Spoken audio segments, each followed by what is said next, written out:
Welcome back to the Football Fitness Federation podcast. This is episode 321. I'm delighted to be joined today by Ellie Maybury. Ellie, how are we doing? Very well, thank you. Yeah, just starting the day over here in Chicago. It's good to see you, Ben. It's very good to see you, and thank you very much for coming on. And I've got to say before we start, I said this to Ellie before we started recording. I've had quite a few guests on the podcast so far. We always have a discussion about what we're going to be talking about before the episode kicks off. No one has ever sent as much detail as what Ellie sent over, which I have massive respect for because she's obviously spent the time to think about the topics and it gives me a really good indication of what we're going to cover. So I really appreciate you doing that. Of course, I think that just comes down to maybe a bit of my personality. I'm a organizer. I am pretty detailed orientated, so I kind of think it just comes with my package. I love it. Love it. No, it's really good. Really good. Ellie, I'm sure some people have seen some of the roles that you've been in, but just give us a little bit of a breakdown on your career so far, where you've been, the roles you've been in.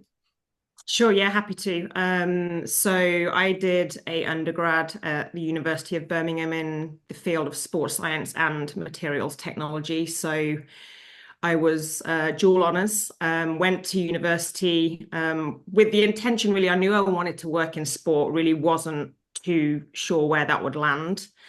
Whilst doing my undergrad, I was already involved with Birmingham City Women. So on the sports science side, started to do some work there with their women's academy, which was pretty much a blank canvas back then. No one was really touching the sports science performance space, especially within the youth game back in the UK at that time. So did that alongside my studies, came out of university, started applying for jobs. There wasn't really a ton that I was successful in getting in terms of the sports science world at that point. So I moved to the Netherlands for a year to work for Nike in their game day apparel department, which was awesome. But then returned to the UK a year later to do my master's in exercise physiology. At that time, resumed the work I was doing with Birmingham and was fortunate enough at the same time simultaneously to get some work with the Football Association, with their youth national teams, working, under Dawn Scott and, really trying to build out the women's youth pathway performance there.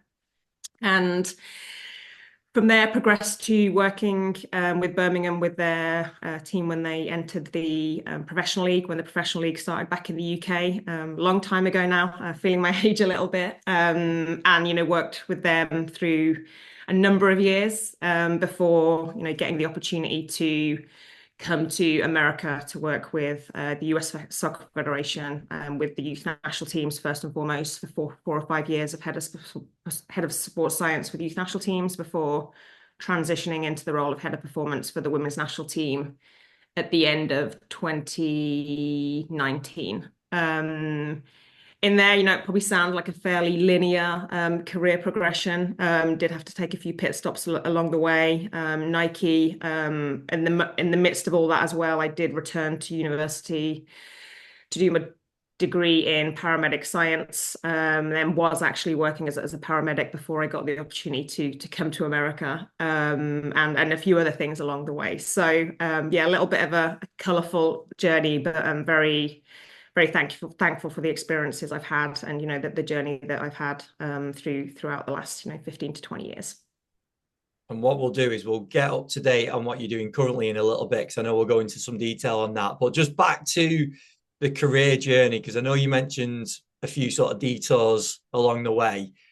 Paramedic was one of them. I know there's possibly a few others there as well. So give us a little bit of detail on that, because I think this is important, especially for coaches earlier on in their career, that they've looked at a career like yours and gone, Ellie's been at Birmingham, gone on to be involved in national teams and the rest of it. But like you say, there's a lot of gaps in the middle, isn't there?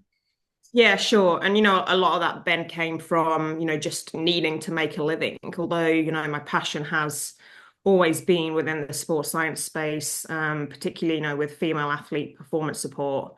It was just really tricky to earn a living at that point, particularly the first 10 years of my career.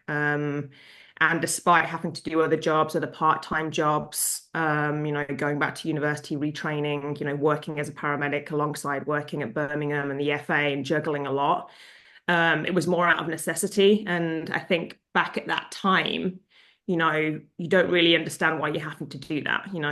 Here's what I've done my education in this. I've put the hours in here. Why can't I actually make a living out of it? And that just wasn't happening. The momentum and the trajectory of the women's game wasn't the landscape that it was now, and there definitely is more opportunities. But having said that, looking back, I can only now appreciate everything that I got out of that and how it helped me, navigate further down my career, the additional skills that it really helped me, rounded me, shaped me. And, I think, sometimes I think, especially within sports, and there are different opinions, but, it can be seen, hey, if you've just worked in one sport, maybe, that is a limitation. Maybe that limits you in some way. So for me, I do sometimes try to push on that back on that, and hey, maybe I have just worked predominantly in one sport, but I have worked in other fields. My work at Nike was, I was young at the time, but really that gave me a snapshot, working into a global business, and just the being a small part of that, but how it connects to the bigger picture, how it connected to the global organization. And then definitely my work as a paramedic, that really showing me, the true meaning of empathy, the true meaning of having to work under high pressure situations that we have to do in elite sports. But when I compare that really to some of the high pressure situations that, I had to, endure and not endure, but, do as a paramedic, it taught me a lot. So I think all that to say, it can be a colourful journey. It may not be as linear as people hope, but you will pick up a ton of transferable skills along the way in terms of, collaboration, problem solving, your ability to adapt. And, any opportunity you do have to step into other environments, other careers, I do encourage that because I've found a lot of those skills have really rounded me and shaped me and helped me be successful the further, my career became. We've definitely not had anyone that's been a paramedic on before, but we've had a lot of conversations similar to this in a way that people have done stuff in like the past that they definitely didn't think at the time would cross over to a role like you've had or like they've had before. And I think it's really interesting diving into it. The pressure side of things is, I was going to ask about that, how sort of skills of a paramedic, obviously it's someone that you definitely want around you and someone that you want on staff with that sort of skill set. But the pressure side of things is really interesting that you bring that up, because did you find that was then not easier, but it was maybe a little bit less stressful, I suppose, when you're facing these high stress environments to keep things en route? You know what? It gave me, I think, just a truer sense of perspective. When I think back to some of, the more difficult jobs as a paramedic, the more difficult scenes we would arrive on, and, the true meaning of high pressure, the true meaning of life and death in those situations. And again, don't want this to sound the wrong way, but then moving into high performance sport where everything is, so heightened and everything is so important, and winning or losing is, the be all and end all in some environments. I could always just reflect back on those moments and have that comparison and, hey, yes, winning and losing is for sure important. And we're always going to strive for that. But, there's different challenges and there's different problems in the world that comparably maybe don't mean the same thing. So I think it just gave me more of a level head and more composure to navigate those situations. And all that to say as well, to come with that was, when you are in those high pressure situations as a paramedic, you have to communicate. There's so many people that need information, whether that's, the family standing by, maybe that's the patient, they are still conscious in some capacity.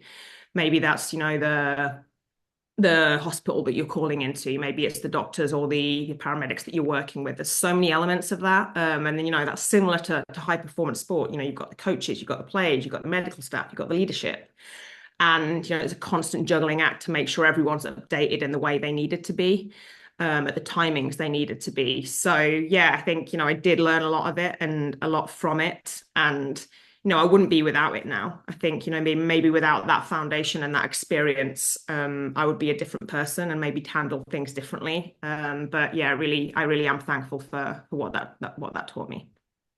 That's really interesting. With your sort of progression in your career with the roles that you've been in, but alongside that, the progression of the women's game, which we speak about a lot on the podcast, how have you seen the support for female players grow? Obviously, there's been going to be a big change, but in terms of that level of support that we give to the female athlete now, or the female footballer more specifically, how have you seen that grow over the years? Yeah, I mean, definitely, comparably to where it was 20 years ago, which is, I think, where I consider my career starting in this space, it's grown significantly. From, having really nobody maybe in the performance sports science space, no nutrition support, no psychology support, maybe limited medical support, and how that has grown over the 15 to 20 years. Are we in a place where, every environment has what it needs? No. I think, there's a ton of work to do, particularly with our young players, here in the US, and, what that support looks like for them, what education are they getting, what that means as they, progress through the pathway, whether that's through college or they go professional early, to the professional landscape. Even I think there's some work to do within that space. We still need to continue and advocate for support. And we get a lot of talk about, hey, we need more research. We need more research. And yes, we do need more research to inform what we're doing. But, a big thing that I still firmly advocate for and firmly believe is we still need people on the ground. We need good people, good practitioners. We need numbers working with the players to support these services. Example for that would be, for me, I fundamentally believe that, a women's professional team should have a full-time nutritionist. I think the scope of that role and what that person needs to do and how the team needs to be supported is huge. And that's really hard to do, either one day a week or limited hours, or maybe they're not traveling with the teams. So I think, yes, in answer to your question, Ben, it has grown tremendously. Are we at a place we need to be, globally? No. But all that, with the thanks to the people that laid that foundation and had started that momentum moving and pushing for growth, pushing for more. The players included, they've been huge advocates, asking for what they need and, promoting what they need. And then the people, that work alongside them and the teams and the organizations to try and grow and support them alongside that. Yeah, definitely. No, it makes sense with the numbers of staff. It's always one thing that I suppose, in a sense, gets overlooked by decision makers, doesn't it? That we're looking for the next shiny thing rather than just taking care of some of the big rocks that need to be in place. Yeah, definitely. And I think when we talk about success, I think it's, leadership, teams, organizations, they want success, and who doesn't want success quickly? If we can get success quick, great. But I think, that sustainable success takes time. And, even if we're just using the example of the high performance department, there's still many practitioners working in the professional games, where maybe it's one person or two people supporting the performance department. They're limited maybe in resources, they're limited in manpower, they have huge demands on them. And, if that department or that team isn't successful within, a year and a half, that those people sometimes are removed. And then, like you just said, the next shiny thing, let's bring that in where, there's more things that go into something being successful or not successful. It's not necessarily down to one person. But I do think that's a really challenging place for practitioners to be, where they are supporting a team of 30 plus players. Even take the demands of the US League and the NWSL and everything that goes with that, the travel, the exhaustion, the jet lag, the climate, you're juggling a lot and you want to make sure every player is healthy and supported, everyone's informed. But that's really hard to do with, just you and maybe one other person, or maybe you and two other people. I know you've experienced both sides of that though as well, haven't you? Where you've been in these sort of resource limited environments, but also in bigger staffs with more people available. What lessons would you say you've taken from both sides? Obviously, when we're speaking about the resource limited, a lot of people refer back to that in terms of this is where I developed. I was put under big pressure and all the rest of it. But more importantly, on the other side of things, like what have been some reflections there?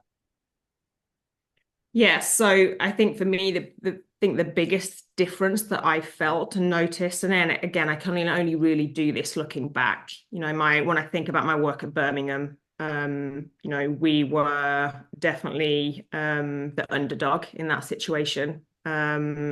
Yes, there were many teams that had started that new professional league at a similar time, but there was still disparity and maybe some in terms of what some of the topper teams had in terms of resources and budget versus what we had. So we were probably never meant to be successful in that situation if you looked at us from the outside. But we had a small group of staff, we had a limited budget, we had a limited resources. But I can honestly say that's the place that I've felt the most value in my career. And I think when you are in resource limited settings, everyone's roles feel essential. You're fostering a culture where contributions are really deeply valued, where everyone's contributions count. You really rely on each other. You're really supporting on each other. You don't really have that replaceability attitude because the team, the organization can't afford just to chase and replace all the time. So really taking care of what you do have in front of you. And I think, for me, that just gave me again another perspective of appreciating what you have. And if you don't have something, or if you do have something, you learn to appreciate it in a different way. And maybe the adage, you don't know what you've got till it's gone. Don't know what it's got. Don't know what you've got till it's gone applies here. But then as you progress, and for me personally, I have been very fortunate in the roles I've held, and the way my career did progress, thanks to many good people working alongside me. But I think the contrast to that in environments that are maybe more resource heavy, have bigger budgets, more about people, then the value of the person can sometimes get lost. That visibility of that effort and the contributions of each person gives in the bigger picture can potentially make people feel less protected. So when I look at the spectrum of my career, I think value heavy in the first part for sure. I really felt that, and I think as I progressed, maybe that diminished. And for me, that's just stayed really important in terms of the way I try to work with people, and how I try to still enforce and try and deliver that value to the person level, because I think the resources are one thing, and it's very fortunate to have good resources and good finances in place, because that does allow you to do things. But it's always come back to the people for me, because they are the people behind the processes, they're the people behind the data, they are the people behind everything, and without them we can't achieve what we need to be. So that value remains very, very important throughout whatever level you're working at. What's your views in that environment, Ellie, when you've got a bigger staff size? Obviously, some people could potentially get lost in that, couldn't they? If you've not got, maybe it's confidence, maybe it's the sort of attitude to sort of stand up and voice opinions and things like that. In a smaller staff, that's obviously easier to get a message across, even if you are pulled from pillar to post and all the rest of it. In a bigger staff, do you feel that some people could just get lost in that environment because there's more numbers, there's more people to sort of communicate with, maybe more decision makers? Yeah, definitely. I think, the abundance often shifts when you've got, bigger staff, bigger resources. It shifts to, systems and processes, and then that overshadows the value of the people behind them. And, you have different personalities like you do in every walk of life. And some people will deal with that better. Their voices will get louder. They'll make their presence more known. They will speak up when they're feeling a certain way. They will speak up when they need certain things. But other people won't. And I think unless it's intentional to continue to recognize and, really deliver and foster value in people and show that and shape the approach of the culture and those around you, then yeah, it definitely can get lost. And I think, the longer that goes on, It can be hard. Many people, I think, and more from conversations I've had maybe over the last year, the burnout factor is becoming more spoken about. And I think sometimes, we speak a lot about that being due to the demands of the job, long seasons, long days, limited work-life balance. But that's only compounded when, it's compounded as well when you are doing all that and then maybe you don't have the value and the appreciation that goes with it as well. So that really then takes another hit at you. And again, probably being very outspoken here, but we're losing really good people from the profession because of this. And I think, just collectively, we all can do better. There are good people in the game. There are good people with good intentions. And I think, just bringing everything back to the people and the people that work and, finding ways to recognize people, value people, making that a priority is something that, I really do believe that we shouldn't lose. If you were to speak to someone in, maybe it's yourself a few years ago in those first few roles, or it's someone maybe in a lower league where the staff size is smaller and they're intending to try and get into one of these bigger organizations, what advice would you give them on being impactful in that role? Do you mean, Ben, like advice I would give them to, well, one, impact the role, but also I think, maybe not get lost in some of the things we've just spoken about? Yeah, exactly.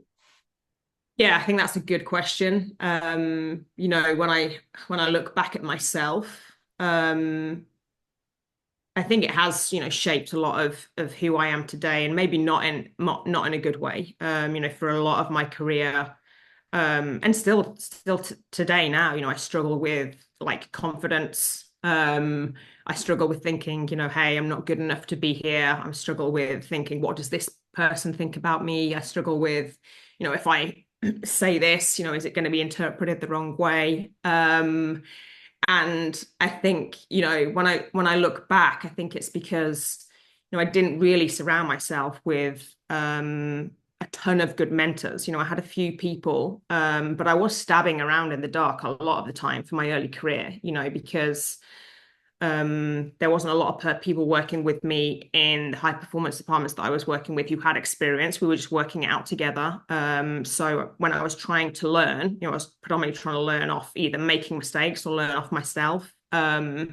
Whereas now, I have a good network. Hey, what do you think of this? How can we do this? How can we improve this? But very limited in those, it's early to five, maybe even till I probably came to the US, really, in terms of growing out that network and having those good people around me. And maybe sometimes it is just reassurance, and I learned that about myself. It wasn't necessarily that I didn't have the right knowledge or the right way of doing things. Sometimes I just needed reassurance, but that all came back to having, people around me, a good network, mentors, people I could reach out to. And then the next step of that, just having the confidence to then reach out to people. Even now when I reach out to someone that I haven't connected with before, I get a little bit nervous about doing it. It's like you have to really think about the email and how I'm wording it. And so I try to people that I'm working with, new and upcoming practitioners in this field, really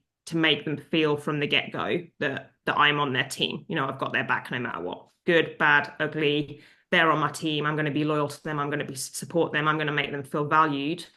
But I really want to give them confidence because I lost that for a lot of my career. And maybe that's not something some people speak about a lot.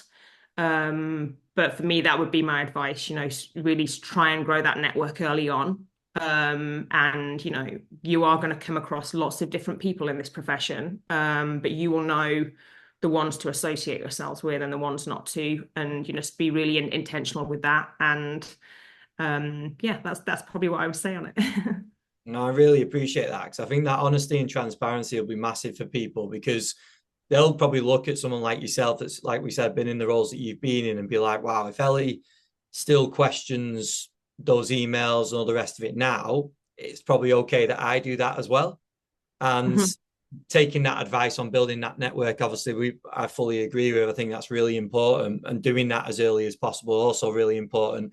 And I think the other thing that people will relate to is that you will be at times in your career where you are literally dealing with what's in front of you. And yes, you said you had that small network of people, but the challenges that are coming at you thick and fast, you deal with them there and then, don't you? You're not really looking out to go, oh, okay, who's been in this position before that I could pull from, introduce myself to, create that connection with, and hopefully learn from. You're literally just dealing with you sort of head down driving forward, aren't you? And I think there's Yeah. lots there for people to listen to and hopefully learn from. And I know you said about it impacting your confidence. I hope, and I think it will, that it gives them confidence that they could reach out and not be in a place by themselves, because I think a lot of people are in that same situation. Yeah, definitely. Yeah, I mean, coming back to a point you just made, 100% of probably everything I was doing in my career early on was reactive. There was no plan in place. Everything was reactive. You'd move from one thing to the other. And you definitely didn't have the time or the capacity to step away, do your review, do your reflection. So, a huge part of it as well. But yeah, I think, just, doing it early on, finding that network early on, and, picking the right people is super, super important. But yeah, no, I think for me, the confidence thing is, I think it comes back to, again, it is connected to people. I find, again, I learned this about myself as my career progressed. Again, I refer back to the early days a lot because, again, I was limited with people around me. And I think because I wasn't getting that reassurance, and maybe reassurance isn't necessarily the right word, but feedback on, hey, this could have been better, this could have been different. That was great, Ellie. Or, gosh, maybe we do this different. And you're always trying to overanalyze yourself in that situation. And then when I progressed through my career and became more associated with other people, with other experiences, and started to get that feedback, it really did help. Because it wasn't left just on me to overly analyze myself, overly worry, overly scrutinize myself.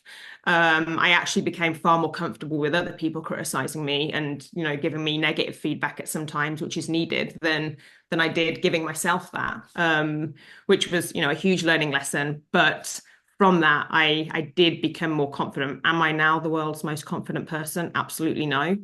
But I think, just speaking about this topic generally I think it's important because, in sport, you can have a lot of confident people. You can have a lot of egotistical people maybe as well. And if you are someone who maybe doesn't fit that particular mold, I'm definitely more introverted, then you can feel a bit like a fish out of water. But I think there has to be a space as well for all types of personality. And if you aren't the loudest, if you aren't the most confident, again, comes back to what we were talking about earlier, Ben.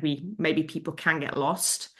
And for me, I navigated that through just trying to deliver good work, deliver good work at the right level, and first and foremost, be a good person throughout. And with that change, so you mentioned about being in that environment where it was a small team, sort of head down, reactive sort of environment, no one to pull from, to progressing. I don't know whether this was like a natural progression with your career and the roles that you were in, or was it a conscious effort of going, right, no, I need to pull from some experience. I need more people around me, more of a network. Was that a conscious decision, or do you think that's just come from time and the progression of your career? It wasn't always conscious. You know, the opportunities and the people I became connected with when I was back in the UK. So really from that period when I left university, finished my master's 2008 to 2000 gosh, when did I move to the US? Like 2015. That period there, it wasn't conscious. I was just, like I said, quietly going about my work. Then reputation would build. I was very fortunate then to be connected with other people and open more doors. And that was more, I think, maybe maybe luck out of anything, but also, not many people were doing it at the time. So the fact that, I was doing it was, probably a good thing. And it just started the momentum moving. But it wasn't like there was a ton of people to pick from who were delivering sports science for women youth players, female youth players. So I think that just naturally happened because, oh, she's doing it, so she's the only one, so we'll use her over here. So I do have a lot of thanks maybe for the time and the cusp of how my career started, because I often say this now, if I was starting now with, how competitive it is, how much more people are doing it, yes, there are more opportunities, but I don't know if I would have been successful as I had been. But then I'd say when I came to the US, it was more proactive and more intentional, those types of decisions and that kind of reach out and that trying to, grow my network and my knowledge. But also it's the US, and I think, sport here is huge. It's insane. And I just became connected not just with people within the soccer world, but college sport, multi-sports, different sports, sports that I didn't really know a lot about. And I think thankful to the connection and the relationship with US soccer there, and particularly the women's national team, people wanting to reach out to me and learn more about what we're doing in that environment. So it kind of reversed as I think my career moved forward. I know you mentioned Dawn before.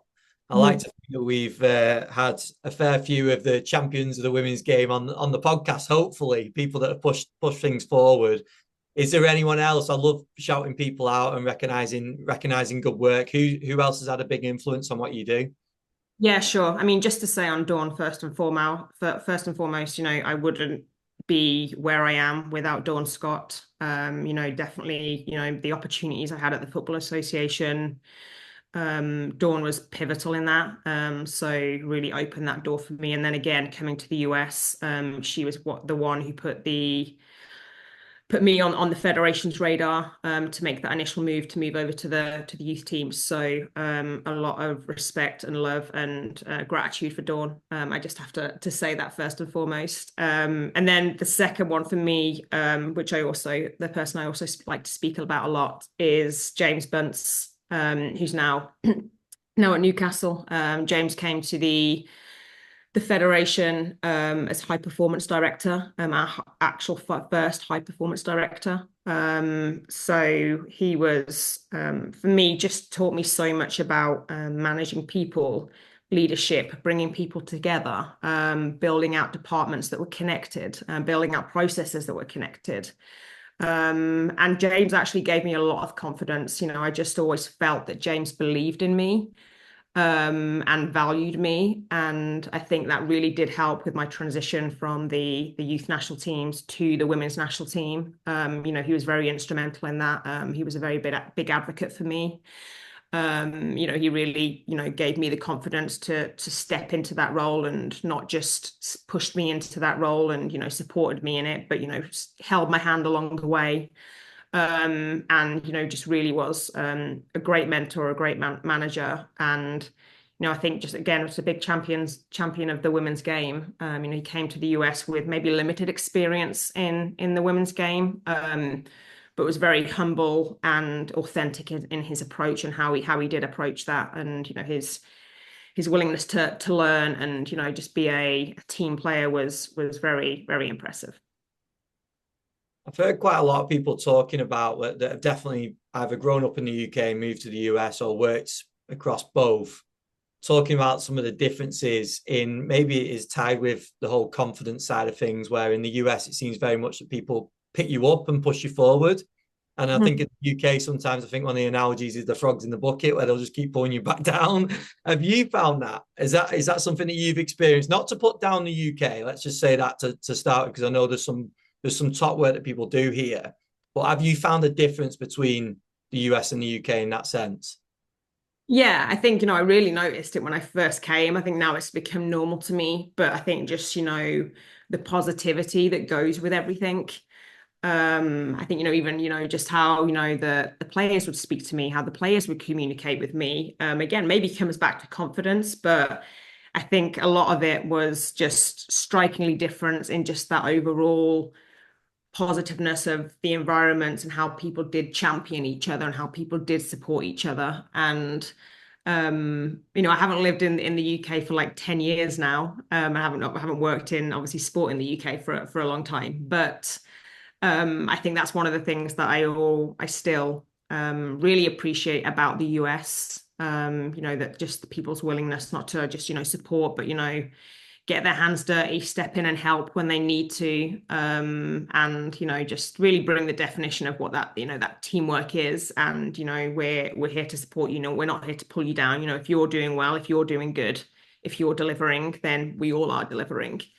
And I had a lot of appreciation for the women's national team players in terms of how they did that as well, and how they championed not just themselves on and off the field, but how they would do that with the support staff, with the coaching staff, with the wider federation as well, was very very nice to be a part of.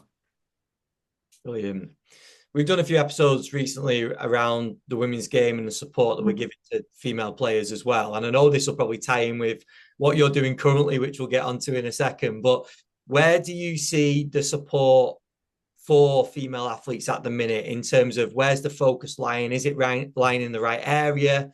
Have we got things covered? Are we supporting players the right way? Are we supporting players the right way? I think it really depends on which environment you're looking at. You have some really good models, teams, organizations that are really trying to be forward thinking, that are really, putting the resources and the needs into the areas of health and performance.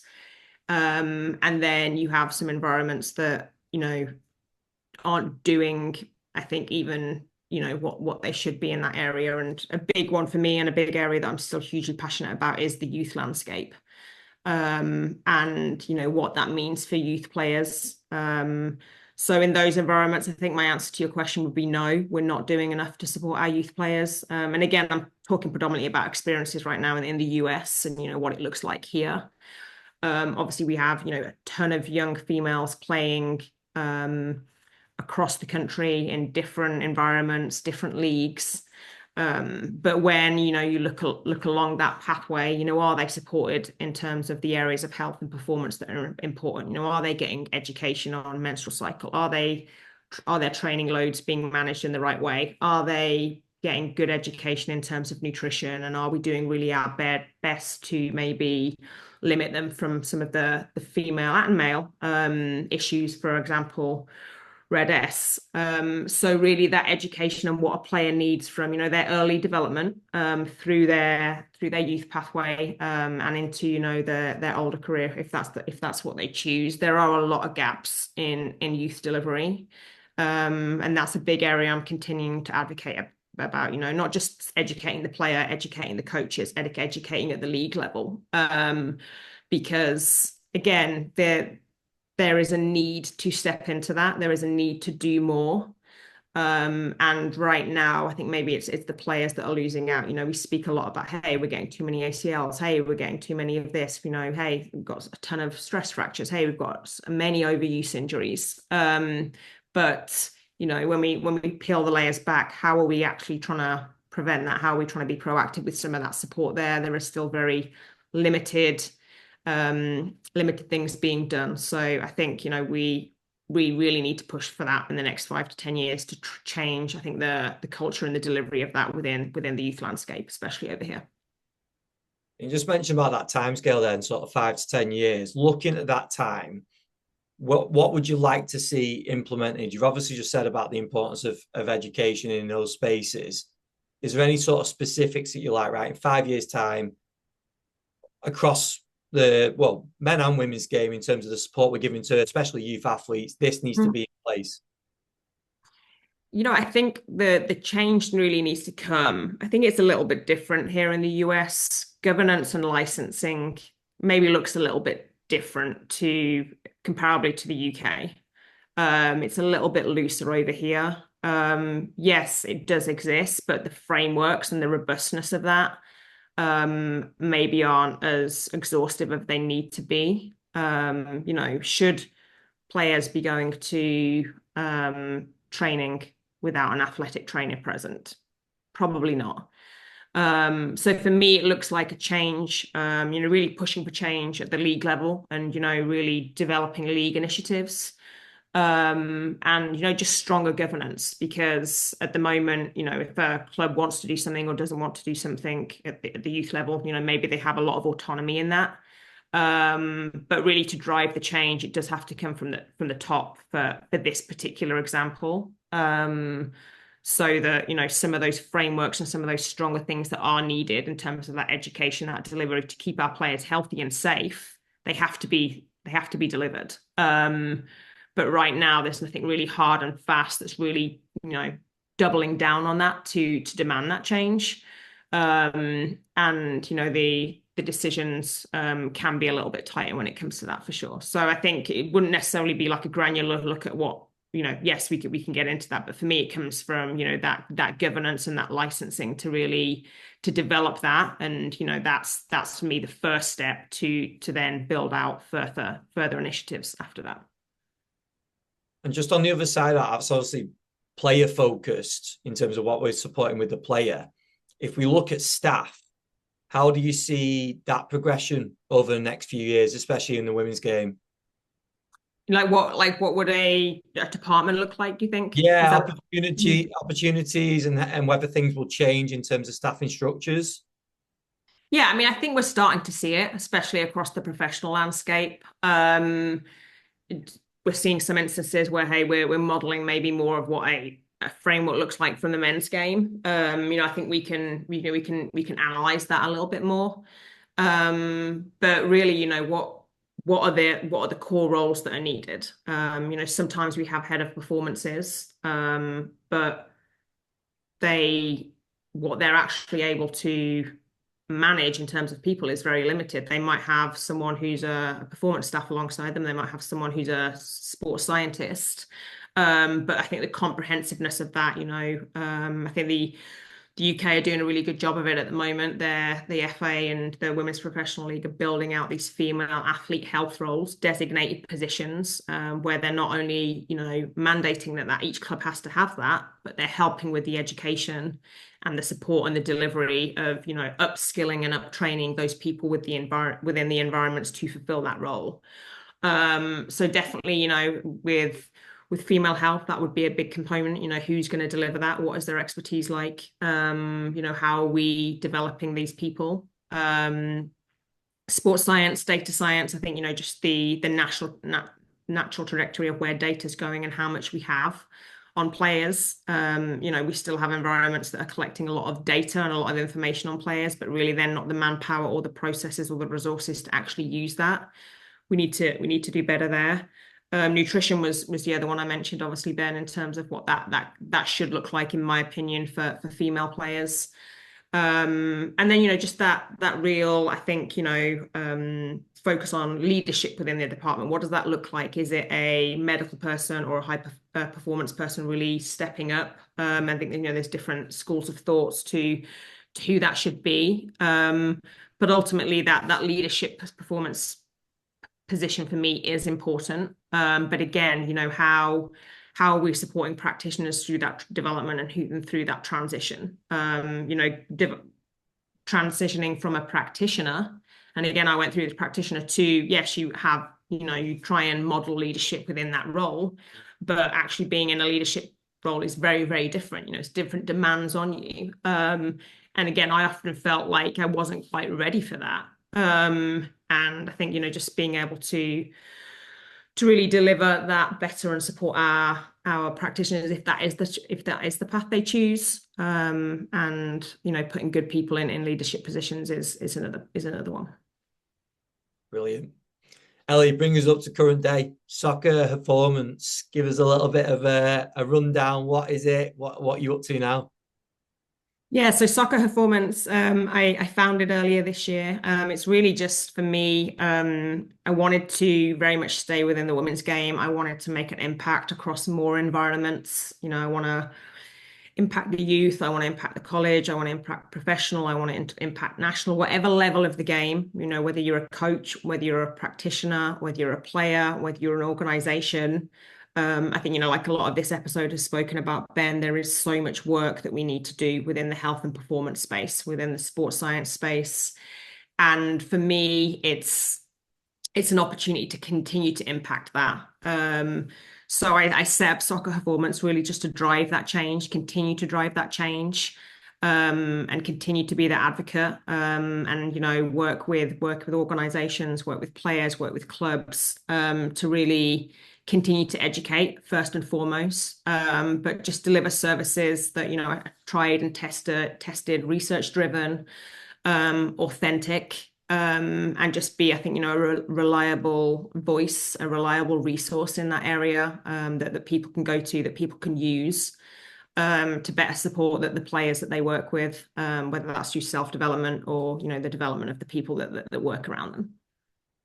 And has this been something that recently you felt like a natural transition to, or is it something that you knew that you were going to end up going into?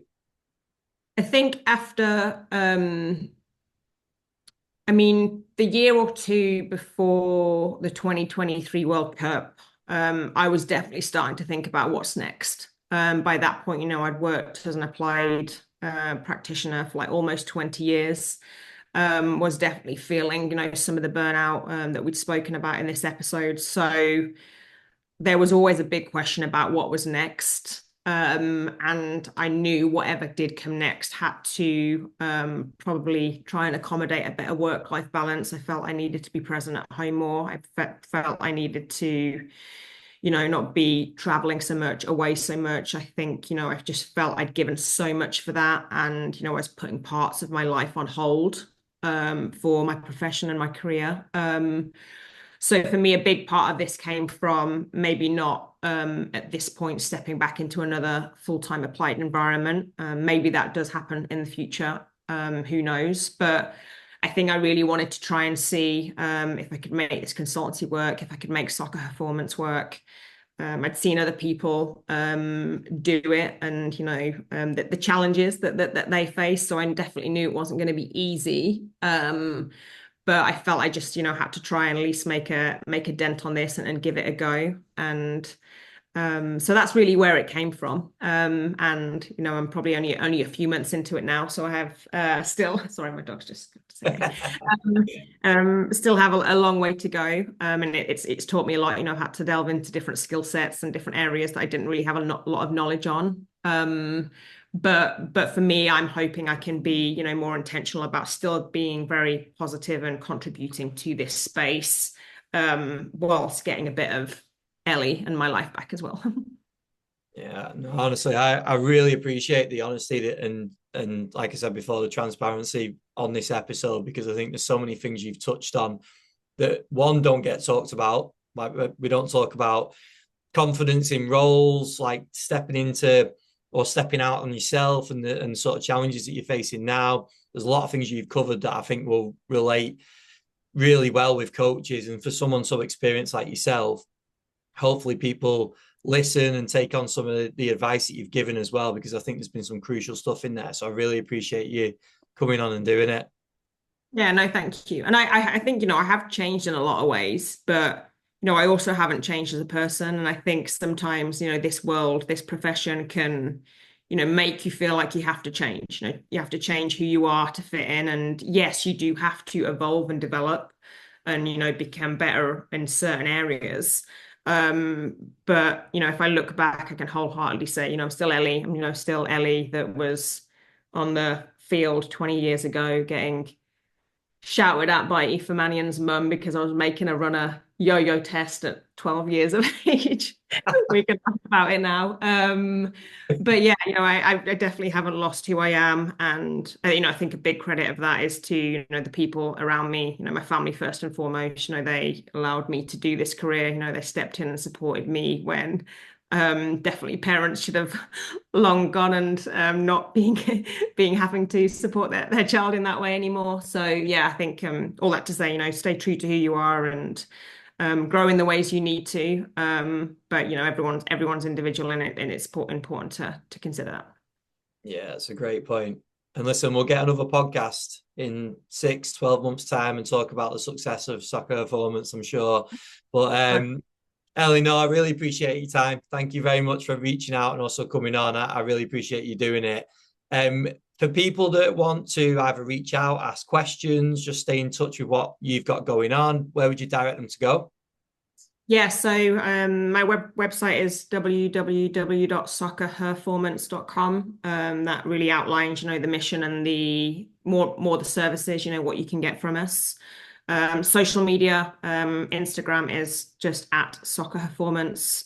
Twitter/X is at soccerherform, and then LinkedIn is Soccer Herformance as well. But you can also find me on LinkedIn on my own profile, which is just Ellie Maybury. Amazing. Ellie, thank you very much for your time. Thanks, Ben. Nice to see you.